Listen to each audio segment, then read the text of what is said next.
Today we will be discussing the basic principles of L.B. Foster's Wild 4 Wheel Impact Load Detector and how they can be applied for passenger rail agencies. Presenting today is Jacob Capra, Product Manager of Wild Systems. Jacob has spent 10 years at L.B. Foster with previous roles in engineering and sales across multiple departments. You will see a question and answer chat section at the bottom of the screen. Please submit any questions you have during the DemoCast and they will be answered at the end of the presentation. With that, I'll pass it over to Jacob. Thank you, Meredith. And good morning, everybody, and thanks again for joining. If you've been here for any of our previous Wild DemoCasts, thank you for coming back. And if we haven't met, then like Meredith said, I'm Jacob Capra. I'm Product Manager of Wild Technology here at L.B. Foster. Today, I'm going to cover briefly what wilds are, why they exist, and how they've been used historically. And then I'd like to review a major passenger agency's experience using this technology. So wild technology has historically been heavily deployed in freight environments, but it was actually invented to address issues at a passenger agency. In the early 1980s, Amtrak upgraded the Northeast Corridor to concrete ties. This was a new technology at the time and a $36 million investment. But less than a year after installing these ties, many were exhibiting cracking. So to identify the root cause, a laboratory, Battelle Labs, was contracted, and they ultimately designed and deployed the first wild. And using this new technology, it was discovered that coach cars had out-around wheels that were imparting loads as high as 100,000 pounds onto the rail. This was far exceeding the design limit of the ties. Now, using this new wild, the wheels were identified and removed, and the results were immediate. Not only did Amtrak stop cracking ties, but those that had already cracked didn't continue to propagate. The FRA was interested in this, and they investigated the experiment, and they found that without intervention, these ties may have been expected to last about 10 to 15 years. But by removing the hazardous conditions, these out-of-round wheels, they were restored to their intended 40-year design life. Later in 1987, the engineer from Battelle Labs that was responsible for this project patented the wild design and founded Salient Systems, which is now a subsidiary of L.B. Foster. Since then, the wild's been continuously supported and improved, heavily adopted, and it's currently on the fourth generation, the Wild 4. It's the most widely used wild system in the world, and it's now a staple of wayside detection in many rail industries. The Wild 4 is fully Buy America compliant, and it's supported by a dedicated field service team here in the USA that operates out of Dublin, Ohio. Now, looking at the equipment, the Wild has two main elements, trackside equipment and bungalow equipment.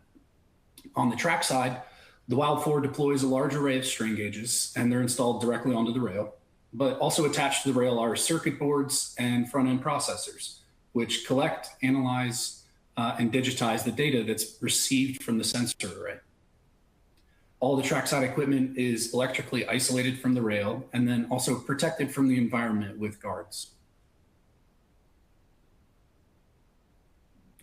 A nearby bungalow typically houses the wild control cabinet, but with that said, we can install in tight locations, trackside cabinets. We even have installations in tunnels. And the cabinet is responsible for power distribution, communications, and logic for the wild system. And it can also receive inputs for peripheral equipment like modems and routers, radio talkers, and AEI tag readers. The tag readers we can also supply directly with the system.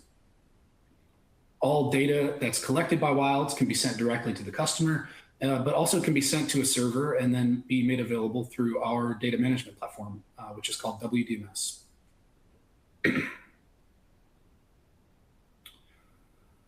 The Wild 4 is installed in Class 1 freight, but also regional and industrial freight, commuter agencies and rapid transit settings as well. And while it's predominantly deployed in North America, our installations span 5 countries across 3 continents.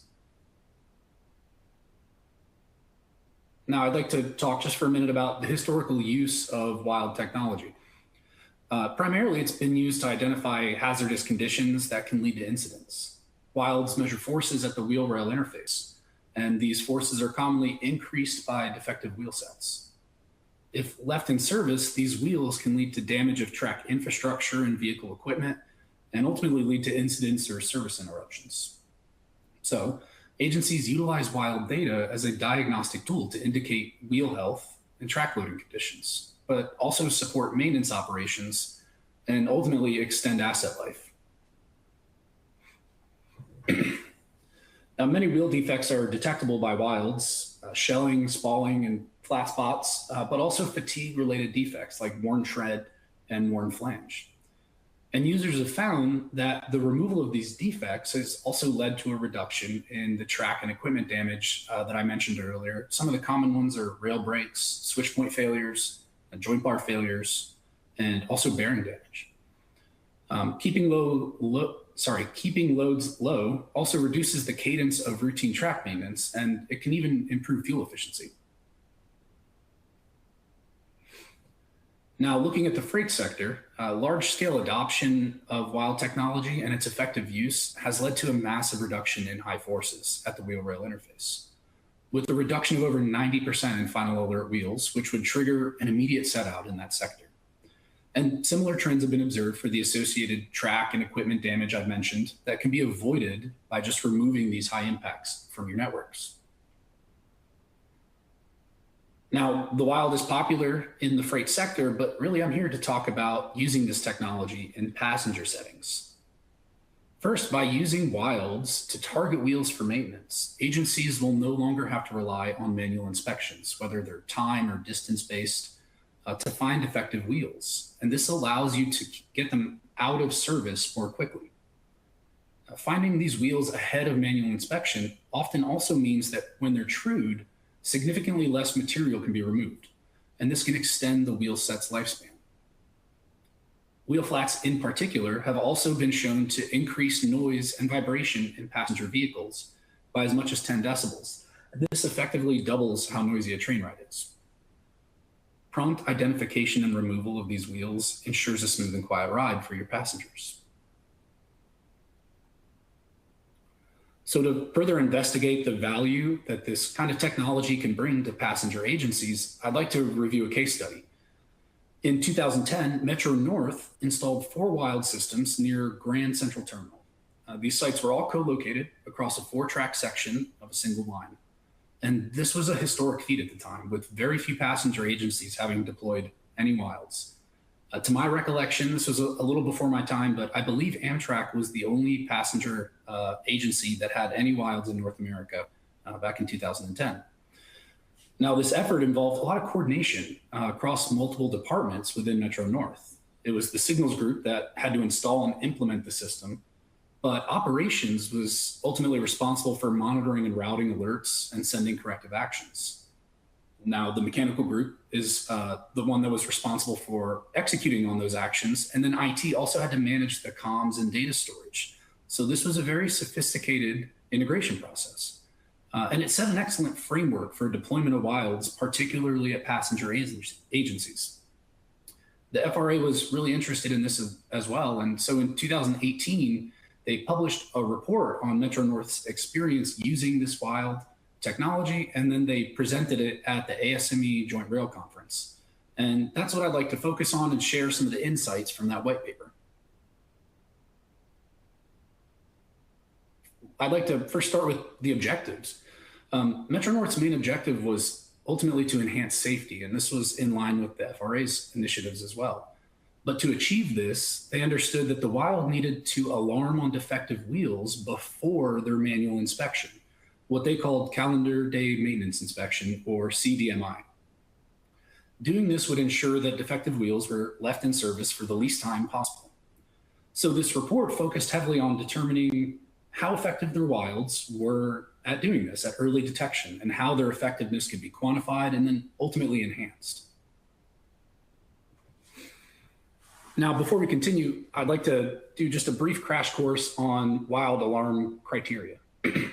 Pictured is a normal load profile for a wheel as it passes through a crib, the gap in between 2 ties. This is where we deploy the sensors for the wild. Now, we deploy sensors throughout many cribs, but this is just an example load profile for a single crib. And what we call the nominal load for a wheel is what that wheel exerts on the rail during normal, healthy operation. You can see the tabletop, the flat bit there at the top of this load profile in the middle. And so that's the nominal load. It's typically very close to the weight that that wheel bears. However, when there's a wheel defect, the force exerted by this wheel often increases. And you can see that we've got a spike here, likely due to a defect. And so that's the maximum force, or what we would call the peak load. Now, knowing the peak and the nominal loads, you can calculate what's called the dynamic ratio. And sometimes this is called the impact ratio for a wheel. In short, if a wheel's dynamic ratio is 2, then some defect or other phenomenon caused the force exerted on the rail to double. If the dynamic ratio is 3, then the force was tripled, and so on. And this is what Metro North elected to use as the determinant for their wild alarms, dynamic ratio. And they took a tiered approach. So dynamic ratios under 3 were used for informational purposes only, while dynamic ratios over 3 were considered an alarm from the wild. If dynamic ratio exceeded 4, not only would it trigger an alarm and perhaps an earlier inspection ahead of their CDMI, but that train would have to be set out at the next available station. In other words, they wanted to minimize the effect on their operations, but they wanted to look at that train very quickly. And if exceedingly high dynamic ratios were measured, the train would be set to restricted speed and directed to the nearest place that was safe to inspect it immediately. This approach was taken directly from the freight industry, with the key difference being that in freight, it's peak load rather than the dynamic ratio that's used for the various alarm thresholds. And this is a key distinction to make. In the freight industry, loaded vehicles often have a very similar weight, one car to the next. And also the nominal loads are very high. So the peak loads from a defective wheel set also are very high. And the important factor here is that these high loads can exceed the design limit of their track infrastructure. But in passenger settings, not only are vehicles typically much lighter, but the weights can vary greatly, not only by the type of car and its design, but also by how many passengers are currently riding. We know that vehicle weight plays a significant role in the force exerted by a wheel onto the rail. So it can not only affect the nominal load, but also the peak impact. So peak impact values may not be a good indicator of defective wheels on passenger networks due to the highly varying vehicle weights. But that's the beauty of using a ratio instead. Dynamic ratio is independent of vehicle weight. It just shows you how much the nominal load scaled upwards. So it can detect defective wheel sets, even if cars are light or heavy by design or due to the number of passengers. So now that we have a little bit out of the way, what Metro North was using in terms of alarm criteria, before we talk about how effective wilds were, I want to just share some interesting findings from this report as well. And the first is related to the number of alerts. It was noticed that 2 of the 4 wilds they installed saw significantly more alerts or alarms than the other 2 sites. And when they investigated this, they saw that train speed correlated highly with the frequency of alarms. This brings us to another key takeaway. There are several key factors that influence the forces that a wheel exerts on the rail. Obviously, the health, if there's a defect, we mentioned vehicle weight, but this is a new one, also vehicle speed.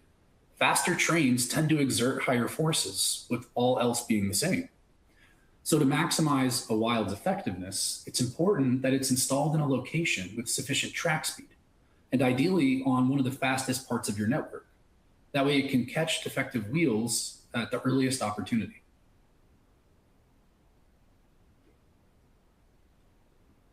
Another interesting finding was related to seasonality. Metro North recorded significantly more wild alerts in the month of November, sometimes as many as 10 to 15, as much as 10 to 15 times the volume of alerts compared to other months. But this didn't really come as a surprise to the agency. It was actually sort of expected. It was already well understood that in the fall, leaves on the rail caused wheel slips during braking events, and this was a heavy contributor to wheel flats. So as the presence of wheel flats, the creation of wheel flats grew significantly during this time of the year, They expected that the number of wild alerts would also go up, and that's exactly what happened.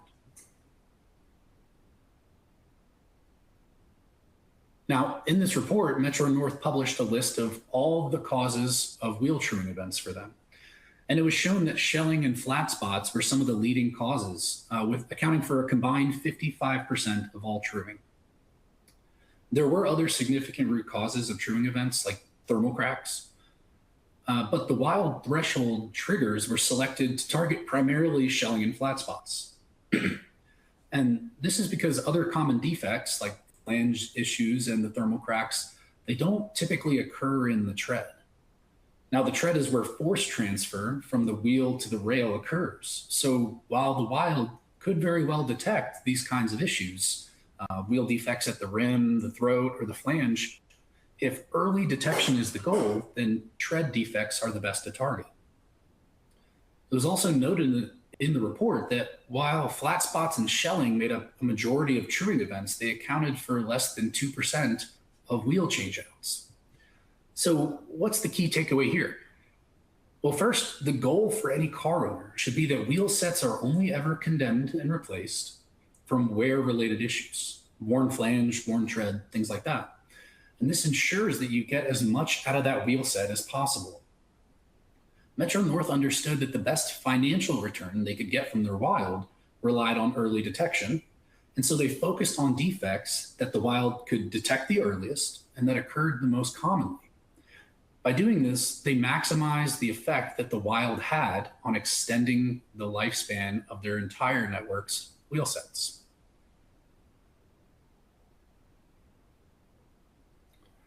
Next, I want to look at the number of wild alarms compared to the number of trued wheels, specifically for flat spots and shelling.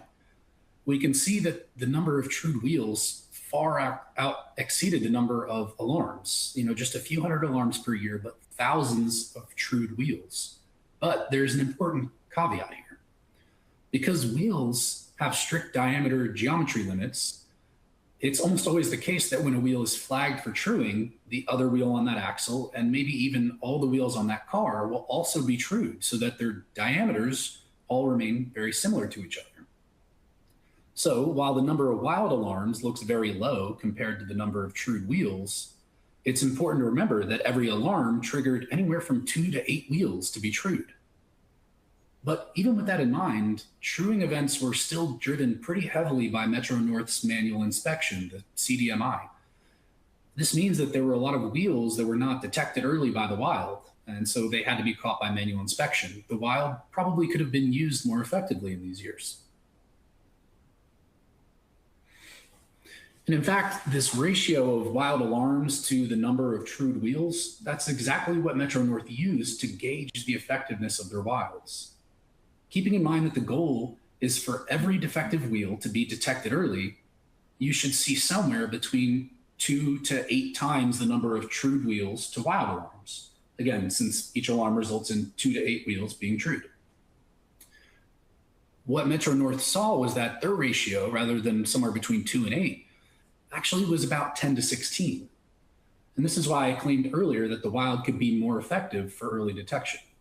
About half the wheels that were trued in this 5 years of data, they were flagged by their manual inspection, CDMI, meaning they spent days or even weeks in service before being caught. So the question becomes, how do you make the wild more effective? How do you catch all of these ahead of manual inspection? Well, an obvious starting place would probably be to use a different alarm threshold for the wild. And Metro North investigated just that. Now, bear with me on a very data-dense chart here. They analyzed the number of alarms at various alarm thresholds. They looked at dynamic ratio of 2.5, 2.75. They also included 3, which was their current threshold. And they also looked at going up to 3.25, although they probably didn't need to because they were already missing some wheels, right? And what they found was that using a dynamic ratio of 2.75, their wild effectiveness value, that number of alerts to the number of true wheels, it would have dropped to somewhere between 4 and 7 across these 5 years and comfortably sat in that desired range of 2 to 8. Meanwhile, If you look at other thresholds, 2.5, for example, that would have actually resulted in too low of a wild effectiveness value. In other words, you would expect to see some false positives at that threshold and be flagging wheels for inspection that actually didn't have any defects. On the other hand, and as expected, if you increase the wild threshold from a dynamic ratio of 3 up to 3.25, what you see is an exceedingly high ratio, about 20 to 36. And this would result in most of the wheels being trued to go undetected by the wild and be caught by manual inspection. Of course, this isn't a surprise, since even with a stricter threshold, they were already, some were already being missed by wilds. So in Metro North's case, it was clear that lowering the threshold from a dynamic ratio of 3 down to 2.75 would result in more early detections of wheel defects, and more wheel sets would likely have their lifespan extended. But they didn't do it. Why? Well, there are a few key points to consider here as well. The first I want to get out of the way is that more wild alarms does not necessarily mean more truing events. Remember that most, if not all, of the defective wheels were already being caught, either by the wild or by manual inspection. And the goal is to reduce the number caught by manual inspection and increase the number that are caught early using the wild. So actually, more wild alarms should be a good thing. However, the cadence of the wheel maintenance would be affected. I'm thinking back to the fall months that I showed earlier, in particular, when leaves on the tracks were creating hundreds of wheel flats. Metro North's wheel shop might become inundated by the high frequency of wild-triggered wheel truings in those months. And this brings up a final insight from this report. While in many cases using a wild will not increase the total number of trued wheels, it may change when those wheels are being maintained. And agencies have to balance car shop capacity and network demands when determining how to maximize the benefits from their wild systems and how it'll affect the lifespan of their wheel sets. So to summarize the overall findings, Metro North found that the wild was exceptional at early detection, particularly of tread defects like shelling and flat spots. These defects also may be the most beneficial to find because they're not wear related, and avoiding changeouts from these defect types can significantly increase the lifespan of that wheel. In fact, in 2019, the FRA published a separate report about all wayside detectors, and they referenced this white paper and Metro North's experience with the wild heavily. Now, in this report, they stated that the estimated savings from extending their wheel set lifespan was approximately $16 million over 10 years, or about $1.6 million a year on average. And this is just from direct savings related to material and labor. Metro North also noted in the report that the frequency of high impacts dropped by about 15% across their network following the deployment of their wilds. And this is likely going to reduce the wear and tear on their network. Also, prompt removal of these wheel defects probably resulted in a smoother ride for their passengers and a better user experience overall. Lastly, the wild usage already provided strong benefits, but Metro North showed that they could improve the value from this technology by adjusting their thresholds down slightly, but they understood the need to balance this with car shop and network demands.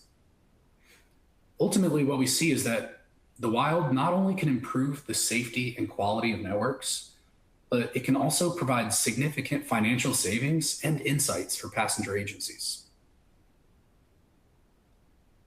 Thank you again for joining us today. If you're interested in a copy of this presentation or of Metro North's white paper on their wild experience, you can find them in the related content section. And if there are any questions, I'm happy to answer them now. Thank you, Jacob, for the presentation. It was great. We do actually have a couple of questions that came in. So the first one is, how do you classify built-up tread, which is common due to wheel slips during braking? Well, this is an important distinction to make. The wild does not distinguish the type of defect that it's monitoring. So whether it's a tread buildup, or a shell or a flat spot, really what you're just getting is some calculated force or ratio of forces from the system. It's really going to take, tracking that data and then comparing it to what we see in car shops to really ultimately start to understand this. And this is a place where we're really interested. We want to do this for seeking collaboration, both in freight and passenger sectors, to start correlating wheel shop data with wild data. So to answer your question directly, we don't typically do that sort of classification, but it's something that the wild could ultimately do. And we would love to partner with somebody to help develop that feature. Thank you. The next question is, are the strain gauges installed on-site or in-house, and what is the function of the lateral gauges? Great question. Yes, they are installed on-site. We have our field service team, they handle installation. And regarding the lateral gauges, now you picked up on that, and I didn't even mention it in the report or in the presentation, but lateral gauges are typically for lateral force monitoring. And this is really key in the freight industry because it's used to identify truck hunting. And then in some cases, some flange defects, thin flange can lead to certain strange lateral loads. In a transit or commuter setting, we don't typically install the lateral gauges because the vehicle weights and lateral loading are just so low that there's not a lot of value in it. You probably won't catch any additional wheels or avoid any hazardous conditions using lateral force monitoring with the wild. So you won't see that in passenger settings often. Thank you. Okay, next question. What is the rail alert wild_WPD alerting to check? WPD. I'll have to look into that, and I can send you an email afterwards. Hopefully we have your contact info. Unfortunately, we don't have a lot of insight into what sort of exceptions, and by exceptions, I mean alarms, that RailLink sends to car owners and detector owners. Our insight kind of ends when we send system data to RailLink. So WPD to me typically means something like a wheel profile detector. And it could be that there's something in combination, a wild and a WPD being used together. This is really common where we combine, not we, but owners combine detectors because they can be more insightful when you aggregate their data. So my best guess would be that it's a wild in combination with a wheel profile detector, but I couldn't say for sure. And I'll follow up and see if we can get a good answer for that. Thanks, Jacob. Okay, next question. Where should a wild be installed on a transit network? Yeah, another good question. Well, I mentioned already that, somewhere with high track speed would be excellent, but it's also good to catch as much of your fleet as you can as possible, right? If you have a line that has 10% of your cars and you have a line that has 80% of your cars, obviously you would choose that. So what we see commonly is that passenger agencies will find these trunks where lines converge. It's usually near a shop or some major station. And these are often a great place to install wilds. There are some other recommended installation considerations. For instance, tangent track is ideal, and also low grade is ideal. A lot of these can be worked around, but the better, the flatter, straighter your tracks are, the better quality data you'll get. So I would say the biggest consideration is high speed and high portion of your car fleet. Thank you. Why do you install the lateral gauge on the rail foot? So what we're looking for, like I said, is strain, or like it might be implied from the name of the sensor. So the gauges that are monitoring vertical impacts are installed on the neutral axis of the rail. This is a place where tension and compression converge. And so you see maximal strain, shear strain. So the location of the lateral gauges essentially has been selected to maximize shear in that direction as well. So if you were to load a rail at the base laterally, you would expect to see maximal shear strain perpendicular to the line of action of that force at that location. And the reason we find places with maximal strain to select for gauge placement is the higher the strain value relative to the force, basically the more accurate and precise the gauge is. Thank you. Have you tried more sophisticated data analysis methods to improve the early detection accuracy? Yeah, we have, and this kind of goes in line with my answer to an earlier question about wanting to take car shop data and correlate it with wild data. These things are very closely interconnected because we understand that not all defects present the same force phenomenon onto the rail. So a flat spot, we have a great understanding of what that looks like, but shelling looks much more sophisticated. And what we haven't done yet is partner with an agency and get known shelling and look at the wheel profiles, the load profiles, so that we could develop algorithms that can now say ahead of a 3 dynamic ratio, as an example, there might be much more indicative information in the load profile than just a dynamic ratio that could tell you specifically this is shelling or even spalling or fractures. So we have the capability to do this, and it's probably going to be it's going to surround looking at the load profiles themselves and developing algorithms to analyze them and interpret them, rather than just taking summary data points from them like peak and nominal and supplying that. So I guess to answer directly, we haven't yet, but we're kind of developing it now, and we'd love to partner with somebody also to do that. Thank you, Jacob. Are any railroads integrating their wild systems with aromatic equipment identification readers to identify specific cars with wheel issues? Yes. Yeah, I mean, this is a key method here. Almost all wild systems are paired with an AEI system. And, because like you said, when you get an alarm, you want to know which consist was it, which car was it, and what wheel on that car. That way you don't have to go and hunt through the data and then, walk a consist. So yes, we can supply tag readers. You can optionally supply your own tag readers. The system is absolutely designed to use them. And when you get wild data from us, it tells you exactly what car it was on which consist and which wheel on that car. Thank you. Are there other ways to find bad wheels besides dynamic ratio? Yes. Yeah. So we've seen some other agencies using peak values, and it really is going to depend on your use case. And when I say other agencies, passenger agencies, right? So if you're in a heavy haul, a high speed scenario, these kinds of things, peak value can often be a good indicator.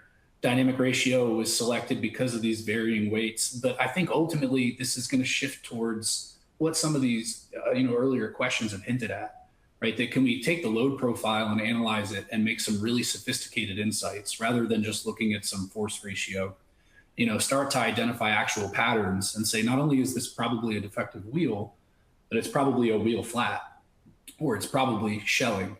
And you can already start to do this. Just as an example, wheel flats typically occur on both wheels of an axle. And so this is a great indicator that you don't have some sort of, wear or buildup on a wheel, but you actually have a flat when a defect propagates simultaneously on both wheels of an axle. But there are a lot of other insights similar to that you could start making immediately with wild data. Okay, thank you. This is the last question. How exactly did using the wild end up saving Metro North $1.6 million annually? So that was related to their wheel sets, and what they claimed in the 2019 report was that the lifespan of their wheel sets increased from 2.5 to 3 years. That's a 20% increase. And Metro North has so many cars. I believe they have somewhere on the order of 4,500 to 5,000 wheel sets running around. They have just so many. So even though a 20% increase is going to result in hundreds of wheel set replacements being avoided in a given calendar year. So when you add up the material cost of that, plus the time to shop the car and, obviously labor rates and things like that, it ends up becoming a big number very quickly. And in fact, we've spoken with them more recently because that was a 2019 data point, and we found that their wheel sets have gone far beyond 3 years now. they're averaging, from last we've heard, something more like 4 to 4.5 years. So it's possible that that $1.6 million has actually gone up significantly.